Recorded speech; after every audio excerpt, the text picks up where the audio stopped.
Well, the start of the new school year is quickly approaching, but it's going to be a little different this year, I think.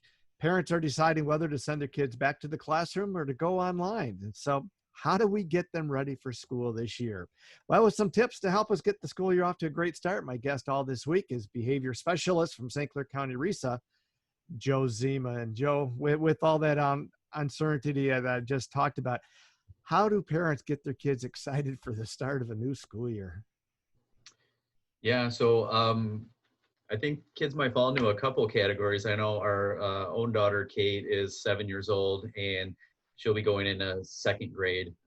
Just recently, the last week or so, she's kind of anonymously come out and said, I got to go back to school. I can't take it anymore.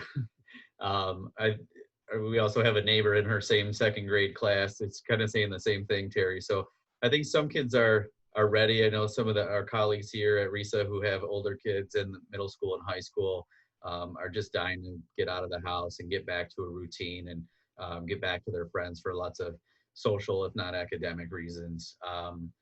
For kids that are not, or maybe feeling a little nervous, maybe a little bit anxious about going back, I think probably a good starting place is just starting with communication with your kids.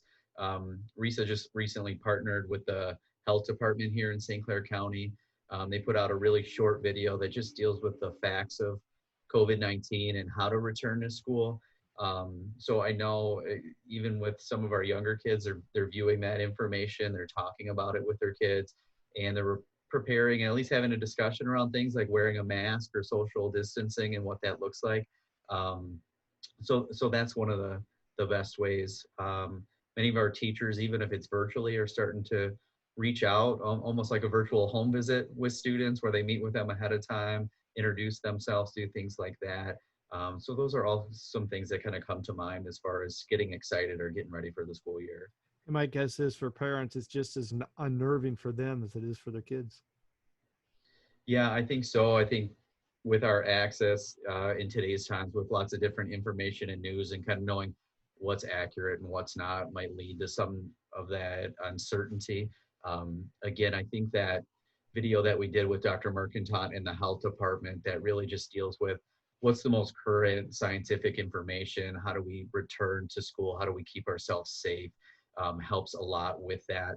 I know in the healthcare field, especially since some of the protective equipment like masks and hand washing and distancing has been in place, very few healthcare workers have actually gotten sick or contracted the COVID-19 virus.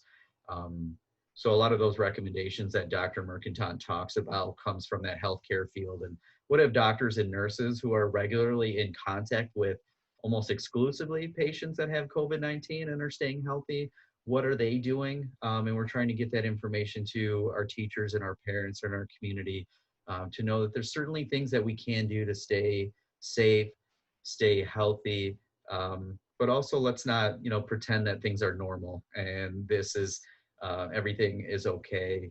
There's some certain things we need to do, but one of the best things we can do is just acknowledge that these are not normal circumstances, and there's some things we need to do to make sure we keep ourselves safe. But when we do that, we know from our colleagues in the healthcare field that largely people are staying safe and they're able to go back to work and stay healthy. We'll be back with more tomorrow.